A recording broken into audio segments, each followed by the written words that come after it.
melihat perkembangan demokrasi sekarang ini?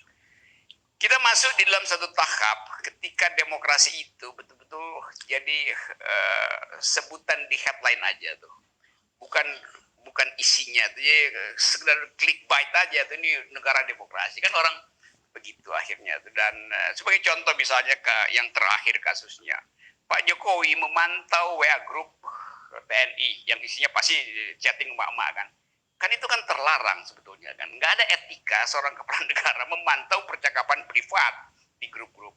Itu secara demokrasi juga udah kacau itu. Jadi kita bisa bayangkan misalnya kepala negara dia kepo mau tahu apa pembicaraan masyarakat sipil, lalu dia karena dia kepo dia parno akhirnya. Mungkin bukan dia yang baca, tapi ada yang baca, lapor. Iya ada yang baca, tetapi itu pasti. Lapor ke dia. Lapor ke dia, mestinya dia tepis aja tuh. Ini ngapain sih lapor-lapor begitu kan, mestinya begitu kan. Yang terjadi justru dia manfaatkan itu untuk menegur TNI segala macam. Padahal TNI adanya kalau lagi rapat di Cilangkap.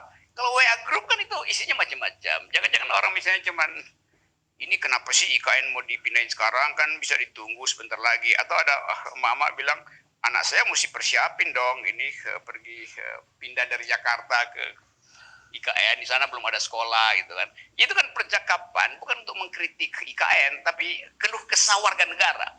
Nah, keluh kesah warga negara itu yang harusnya jadi vitamin bagi demokrasi itu, yang dulu diterangkan dengan bagus oleh siapa namanya ini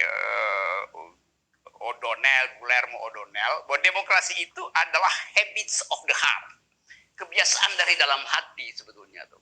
Yang lembaga-lembaga pemilu, ada partai politik, itu institusi yang kadang-kadang tidak ada isi demokrasinya kan.